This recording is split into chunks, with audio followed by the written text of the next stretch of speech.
Welcome back to Any Given Monday. Jamie, Lovemark. Jamie, thanks for joining us, man. I appreciate it. Yeah, of course. Glad to be here. I've been following you on Twitter for, I guess, X, for a handful of years now, since I started doing, or I guess redoing the Monday qualifier scene a couple of years ago. Yeah. Yeah. And being on that side of professional golf was something that I was a little bit familiar with, but not as in depth as I am now. And I just can't begin to explain to the audience or anyone listening how hard qualifying is. I think it's probably the hardest thing in like all of sports.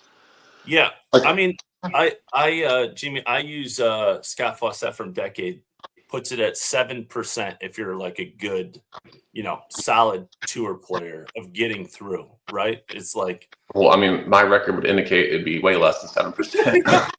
The funny thing is, I've actually only qualified for one tour event, either Korn Ferry or a PGA Tour, and it was back in must have been like 05. So Torrey Pines, I grew up in San Diego, and I was like, my dad was like, hey, like go play this Monday qualifier. I'm like, well, like what's that? And he goes, oh, you can qualify for the Buick Invitational at that point.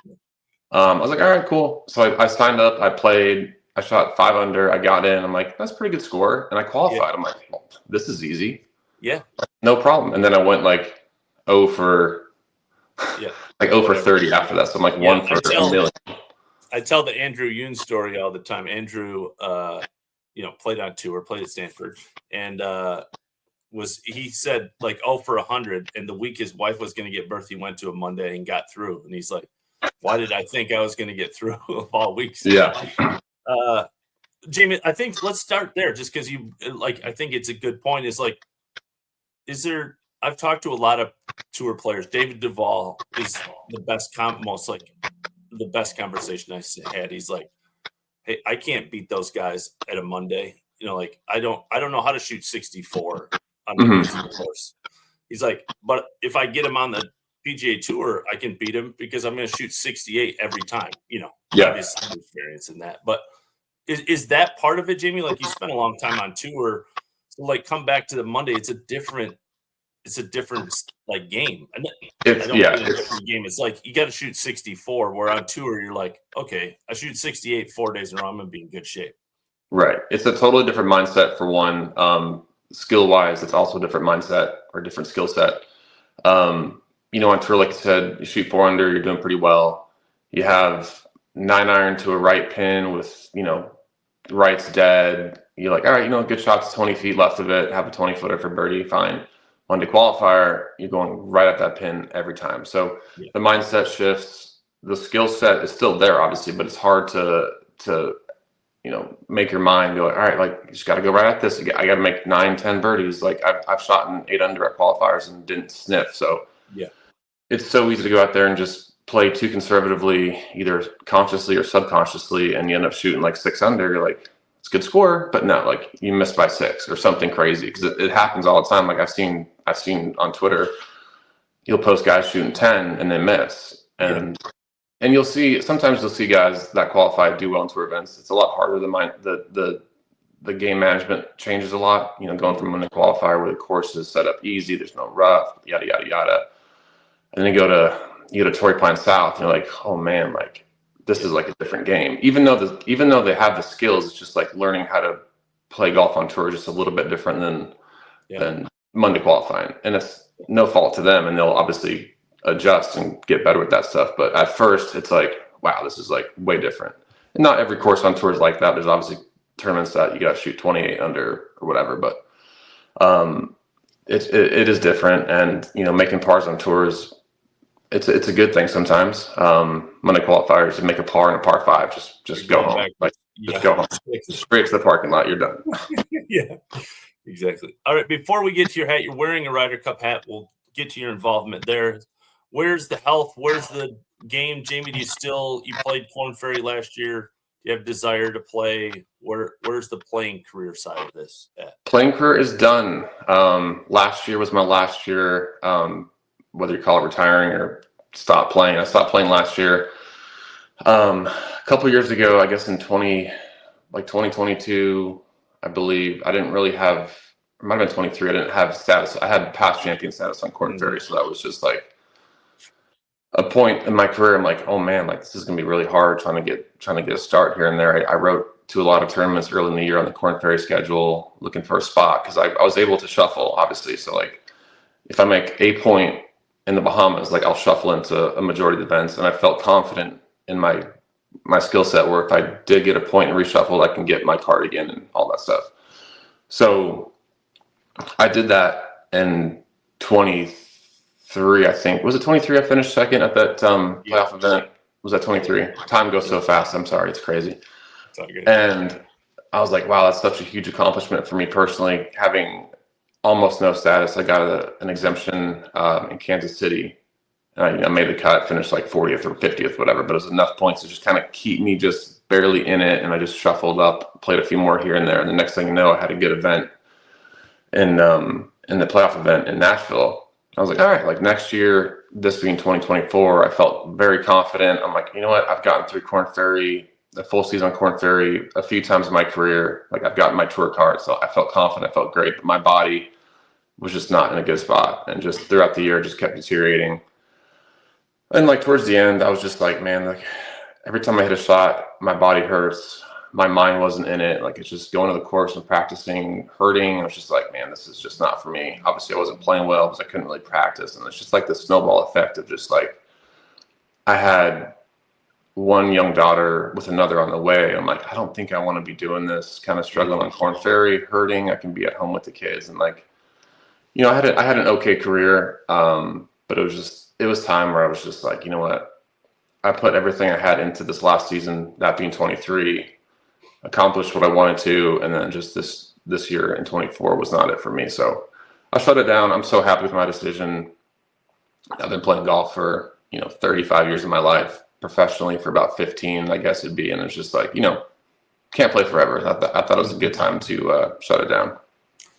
Jamie, I'm always interested in this. Like you're young, you were number one amateur in the world for a time. It's like, and you look at your career, like from people who know golf, obviously you battled injuries. It's a really good career. Like anyone would take, you're in the .001 by getting to the PGA Tour, having success on the PGA Tour. You're another .001. But how do you look at your career now that you're done? Like what are your thoughts? Is it a mix of feelings? What when you look back at 15 years of pro golf, what do you see? Yeah, it is super mixed. Obviously, I wanted to play better on tour. I wanted to win. I wanted to contend in majors. I had all these dreams and ambitions. When I first got on tour, everything felt pretty easy, relatively. Like I lost in a playoff at one of my first events as a professional. I'm like, all right, like I can do this. I got this. And then I finished first on the Corn Ferry event or the Corn Ferry Tour in 2010. I felt solid. I felt confident. I'm like, I can play with these guys. I kind of know what it takes to compete at the highest level. And then I had back surgery at the end of, I guess, the first few months of my rookie year on tour in 2011. And after that, I felt like my edge was diminished. Like that inner confidence I had when I was younger, it was just like not there anymore. Like I tried to get it back, and I had some moments where I kind of had that edge where like, under pressure, the best players on tour, the best players in the world, pretty much always a great shot. Like the higher the stakes, the better they play. Like I saw that at Ryder Cup, and I didn't have that anymore. And it was frustrating because I had it in college. Obviously, the arena is different, so whatever. But like I had that feeling where like when the pressure's on, like I would play well, and that never came back. But being on tour for like maybe 8 years, it's kind of up and down with the injuries and stuff. But I think one day I'll look back and go, yeah, that was pretty successful. Nothing, not close to where I wanted it to be. Mm-hmm. But like you said, I mean, it's just hard. Everyone's good. It's hard being out there. You gotta hit it well. You have to do everything so well. And like I had glimpses of like my game feeling really sharp, but like I don't know. I just kind of lost that edge, and I couldn't get it back.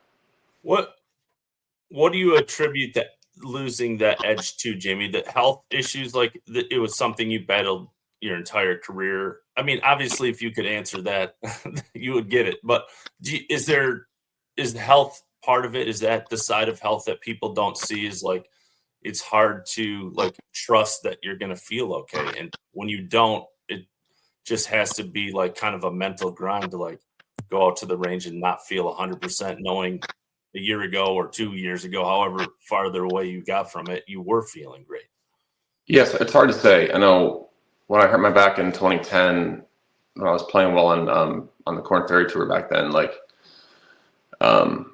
just the feeling of it's like more of a scar tissue thing. Like the more you play, the more experiences you have, you build up like this mental scar tissue of like, good shots or bad shots. And like for me, after I got hurt, the scar tissue buildup was like hitting a lot more bad shots than good shots, like under pressure, like trying to make a cut, trying to compete for a top 10, a top 5, a win, whatever it was. And like that scar tissue just kind of built up and built up. I just couldn't, I had a hard time just eliminating the mental side of like the bad stuff, if you don't really, obviously everyone's going to have moments and streaks and years where they can't quite get to the next level of where they want to be. But for me, I just couldn't get past that. Like after being hurt, like all sounds dumb, but like all the bad shots I was hitting, I just like, that was just stuck in my mind. Like when the pressure got high, I just subconsciously, I was like, man, like, I don't know. I used to be able to hit these shots, but like, I can't right now. Like, I don't know. It's just like this weird thing of not being confident in my abilities. Where that stemmed from, I'm not exactly sure, but I lost that piece of me that was so important.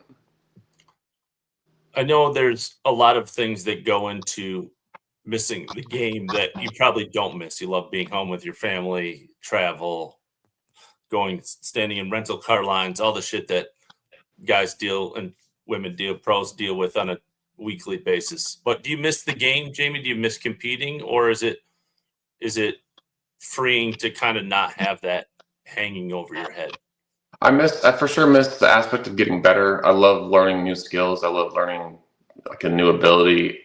Golf's the ultimate. You're on the range every day, trying to find just a little, quarter of a shot difference here and there. Like I really miss that aspect of golf. The traveling, being away from the family in hindsight would be really tough right now. So I would not miss that. I don't miss that. I do miss competing. Like in terms of actually going out and playing for fun, I'm not there yet. I've played twice this year. Actually played Tamarack with my good buddy Michael Ballo Jr. A few days ago, and my one of my best friends, Michael Fowler, he caddied for me on the Corn Ferry a couple years. We had a good time, but like towards the end, I'm like, man, like my back hurts so bad. I was like, this kind of stinks. So I don't miss it too much now. Yeah. All right, let's lead into post career because this will lead into Ryder Cup and you being involved in the Ryder Cup. What is post career, Jamie? What is that? Are you able to answer that now, or where are you going right now? Career wise, I'm not sure.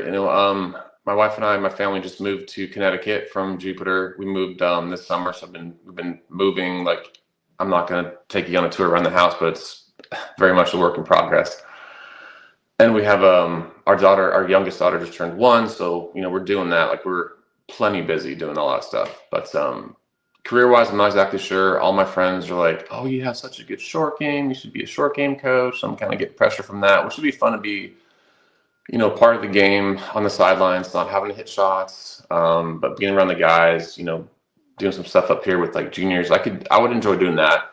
But my good buddy, obviously Captain Keegan, he reached out a few months ago about me being a kart driver for the team. I was like, yeah, of course, like 100%, I'm in. So I was a kart driver for the Ryder Cup team last week, which is essentially an assistant to the vice captains. In my pod, I had Snedeker. So it was such a cool experience. Obviously, I've never been a part of a team like that on that scale. And to be in the locker room, in the team room, watching the guys work, hearing the speeches from Keegan, which were so incredible. I can't overstate that enough. But it was so awesome to feel the energy of the Ryder Cup. Like I can't describe the feeling on the first tee. I walked through the tunnel with before Bryson teed off first on Friday, and I was like I was nervous. I felt like sick in my stomach. I'm like, oh my God, I can never imagine hitting this tee shot, like ever. Yeah. And this dude, Bryson, he walks up there. The crowd's going buck wild. It's 7 a.m. The sun's coming up. It's beautiful. We just had a flyover with like the most insane fighter jets. I'm like, I'm shaking. And I'm like, I'm not hitting a shot, thank God. But like, he goes up there, he tees it off. He tees up. He turns around to the crowd, faces the other way from the hole, and just like stares at him like this. I'm like, oh my gosh. And he hits the most insane drive ever. 350 high draw over the trees on a dogleg right in front of the green. I'm like, oh my God, that was insane. I get like chills thinking about that tee shot. Also, I'll get like sick thinking about if I was in that tee shot, how nervous I'd be. I have no idea how he hits that so straight, so far, and just he stands in there and just delivers just an awesome moment. And that week went on to be whatever, but it was a great experience. What was outside of the opening tee, what was the most intense moment? I assume Sunday at some point throughout the day was like a lot of like not great stuff Friday and Saturday, but Sunday had to be a pretty big blast to be inside there. Yes, I was with Neds and mostly Patrick Cantley the entire week, and Pat's. I can't describe to you what a warrior Patrick is. Like, he's 5 matches, no complaining. He's tired. It's brutal out there. The team's doing bad, but he's like, whatever it takes to win, I'll play with whoever, whenever, whatever ball I have to play with. And I was just like, so as part of the team, I guess I was so proud of him for being so tough and such a great team member. Like, whatever it takes, whenever it takes, doesn't matter. I'll play with anybody at any time. And that was cool to see. But yeah, so we had the comms. I was on the radio with the team, and as a kart driver, not really supposed to talk very much. I wasn't really speaking very often, but I was hearing the chatter from the vice captains, from Keegan, and we went to that day down a lot, and like, if you take every match and just break it down individually, of course anybody can beat anybody any day. Like, you and me can go beat Tiger in his prime tomorrow, in theory, right? Like, golf has so many variables. You just never know.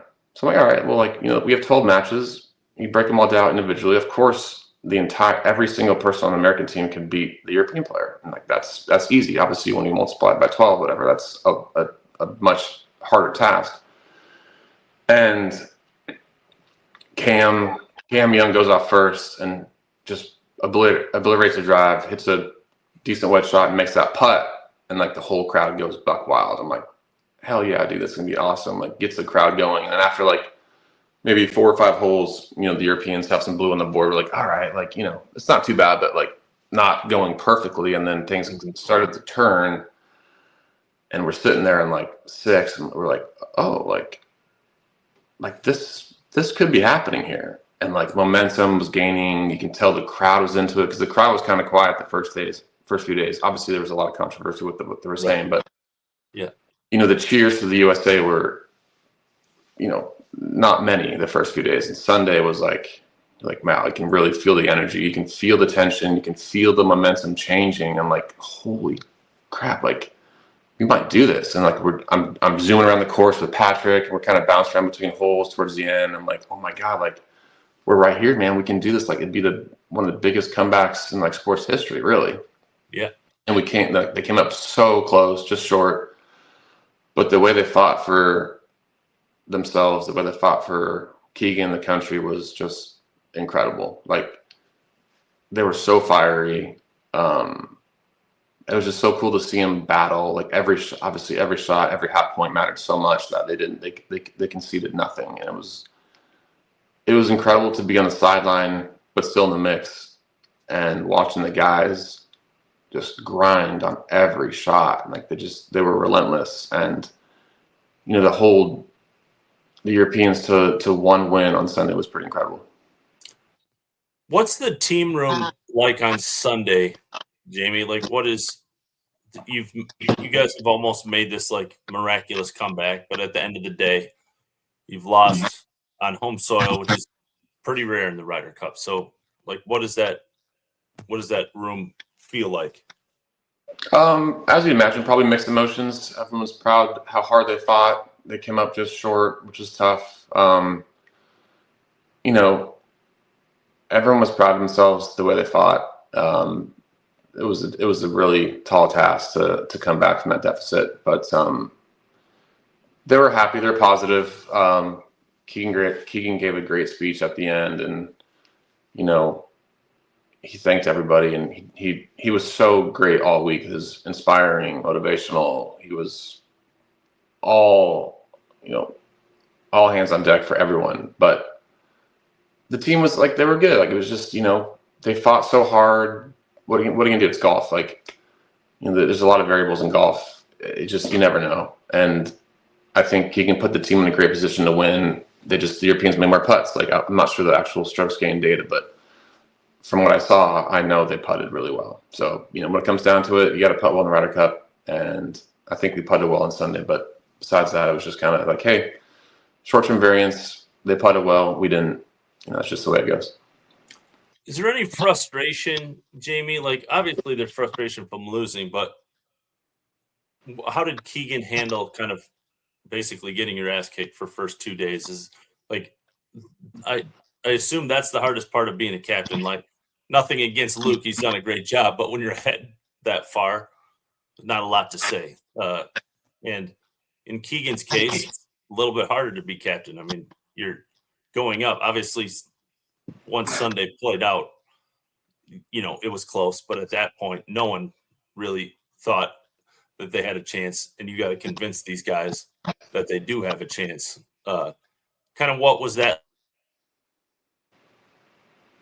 He gave great speeches after Friday and Saturday. Like the team was so motivated. They were down a handful of points, but in the Ryder Cup, you can come back with a nice session pretty easily. Like if you flip a few matches, you go from down 6 to down 2, whatever. And the guys responded well. They were motivated. They were excited to go out and play.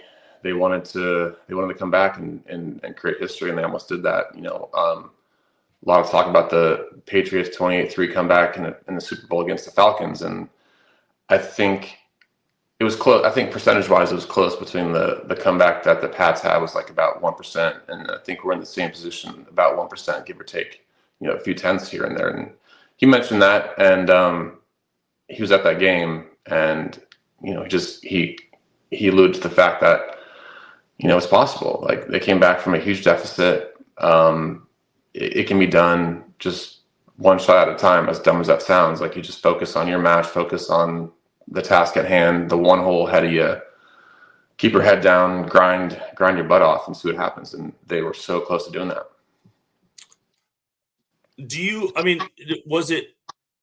Obviously it was a great experience, but like, would that be something you would do every couple of years, Jamie, if asked, like to be just inside the ropes in any way? Yeah, for sure. I mean, just helping where I could was amazing. It was really incredible to see the atmosphere there, like the murmur in the crowds and the sound the crowds make when there's a big roar, like 5 holes away. It was so amazing to be a part of it.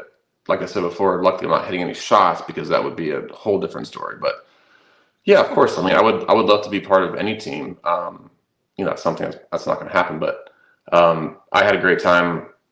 I learned a lot about preparation from the guys. They always kept a positive mindset. They kept their head down, no matter the score on the scoreboard, down how many points it was going into Sunday.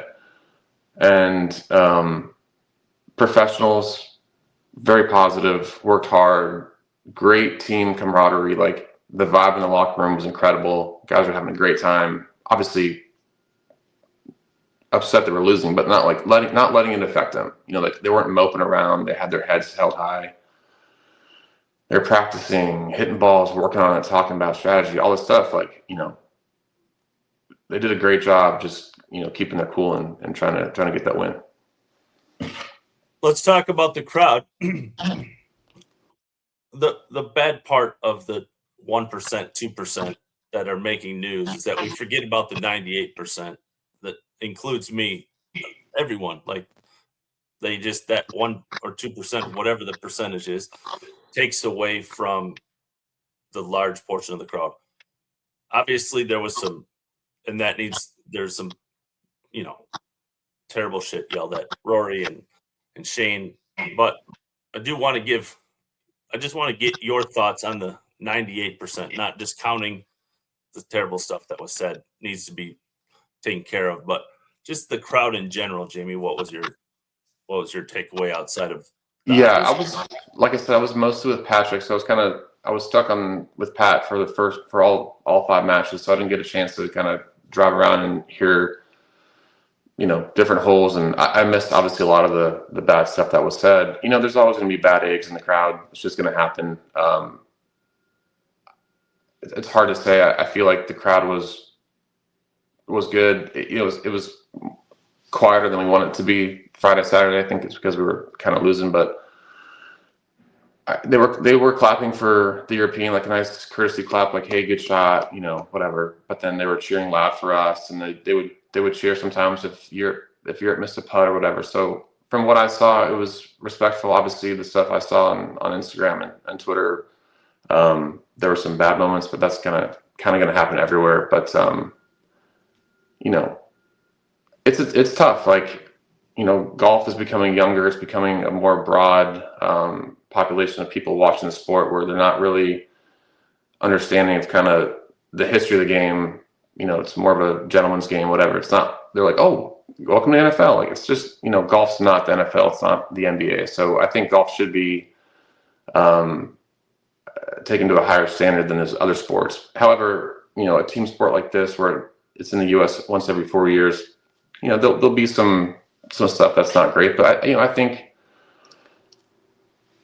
I don't want to speak for everyone, because I didn't see a whole lot of terrible things. I saw it on Twitter, but it's a tough spot. I don't know. It's a hard spot for the crowd to cheer and then try to give them some flack, and it's not really my place. Yeah, to me, the Ryder Cup is give flack. The stuff that was said that we all saw on Twitter to Rory's, there's no place for it in any sport. It's horrific. But like Matt Fitzpatrick was like, "Yeah, people were making fun of my braces." Like, to me, that's the Ryder Cup. It's the one golf event where that would be okay, right? Like, and I'm like cheering for missed shots. I don't know. I'm fine with it. Like, that's the Ryder Cup. It's the one event. That is part of being having the home course advantage. Is like, that's going to happen over there. I'll be fine with it. Heckling, like the video of them saying to Rory, like, "Hey, your button's too tight. You're probably going to choke." Like, that's the Ryder Cup. That's totally okay. Like, making fun of braces, totally okay to me. Obviously, we got to get rid of the like insane stuff that was said on Twitter. That's and again, it overshadows the event, and that's what makes it like we continue to talk about that. Understandably, I get it was horrible, but like, that's the narrative, and it's like, man, we're talking about mostly at Rory and Shane in a small percentage. So, and that's why it's so. I mean, it's horrible what they said, but also that it kind of overshadows the rest of the event. Yeah, for sure. You definitely want to eliminate things like that. Like, cheer loud for your team. You can cheer when they miss a putt or hit a bad shot a little bit. I think that's all fine in the fun and games of the Ryder Cup. The personal heckling, like the real personal stuff, obviously you want to stay away from that. But the small banter here and there is fine. The European crowd was strong this week. Obviously, New York's it's a big melting hub. It's easy for them to get over here. So they had a big contingency, which is quite annoying for us Americans, especially when we're kind of off to a slow start. But the Europeans have all their soccer chants, obviously, and they rename the words in them to make them for Rory or anybody. Like, they're creative. So they were good sports too. Like, we were giving them flack and they were giving us flack. But the heckling stuff, the real personal things, are obviously, it's not a place in the golf world. Hopefully we can keep striving to become better with that.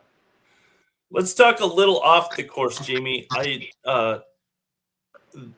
Tom Whitney plays on the Corn Ferry Tour, played on PGA Tour last year, has said like the family culture works without him there. So it's his job to like come and, when he's on the road for like 4 or 5 weeks to fit himself back into a culture that already works without him. Right.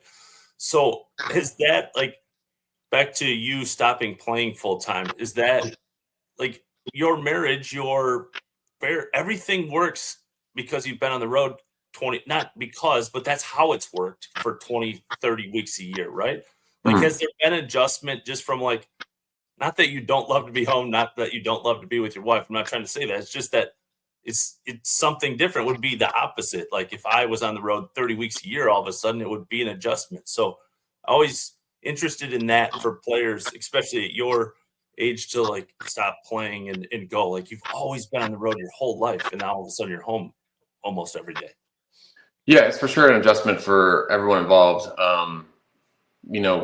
When I stopped playing, we had one daughter. Now we have two. So I was home. I was done playing by the time we had our second one. So I think, if we had 2 or 3 kids, even if they were older, it'd be a lot harder of adjustment. I will say, echoing Tom's words, that like we're on the road for half the year, and when we're home, we're still practicing. So like I always felt when I came back after like a 3-week stretch, if my family didn't travel with me, I came back, especially at like a young age. My daughter was like 2 at the time. I would come back after 3 weeks and she'd be like a different person. Like they're growing so fast. Like their mental acuity is like so different, and the way they're acting, talking. So it took me like a few days to kind of get into the rhythm of like her changes. And then I would come back and like my wife would have a slightly different schedule because she was sleeping different, or like, a couple extra activities like a gymnastics lesson. Like I'd always have a few days to like catch up and get re-stimulated. And then I would be like adjusted on like Sunday and I leave. And it's like, all right, I'm gone for 3 weeks, come back and start over. So it's definitely hard coming back mid-season. Obviously very hard on the wives and family back home when they're not traveling. They have such a big load on them. These families that have like 3, 4, 5 kids, their husbands are gone all the time. I can't explain to you how hard it is for the wives to deal with all that. But my wife Tiva was a rock star. And then when I came back home, it's just so great being home, and it's so hard leaving. And my daughter Teddy, she would always like put on a pretty brave face when I left, like, okay, Dada, have fun, whatever. But when I stopped playing, end of last year, I kind of got a sense for like how much, not trauma, but like how much trauma was involved with me leaving all the time, but we didn't really know it, or she just kind of, hit it pretty well. Because I would come like last fall when I was done, I would like, all right, I'm gonna go to the gym for, an hour and a half. And she's like, no, Dada, don't leave. When are you coming back? I'm like, honey, I'll be back in like an hour. Like I'm not leaving for like weeks at a time. And I think this like hidden trauma that they have when they're younger, like they take it well, but then I think there is something in there that I kind of had to shake out of my daughter. Like, hey, I'm not leaving anymore. I'm going out for an errand. Like I'll be back in an hour. I'll be back after lunch. And like she still thinks I'm leaving for like a month, which is at 2 years old. Now she's 4, but at 2, a month is like it's an eternity. It's forever. And she can't grasp time very well, so it's hard for her. But now I think she understands that I'm pretty much home, which has been nice. Last question. Do you like, outside of Ryder Cup, obviously you're like involved directly with that. Do you watch golf at all? Like you just said, like Michael Ballo plays a bunch of section events, but like, would you sit down and watch golf, Jamie, on the Sanderson Farms is this week. So on Sunday, if you didn't have anything to do, would you watch the Sanderson Farm? If I had some friends around the lead, I might. It is during NFL Sundays, which might take precedence. I will for sure watch the Ryder Cup, President's Cup. I'll watch all the majors. My favorite's the British Open, waking up at 6 and having golf on TV, having coffee, watching golf. Majors, I will for sure watch. But yeah, not a whole lot of golf, just family stuff, some football here and there. So more of that kind of speed. Jamie, thanks so much, man. I appreciate the time, the like insight into like a look back in your career is awesome. I appreciate it very much. Thanks for the time. All right. Thanks for having me on.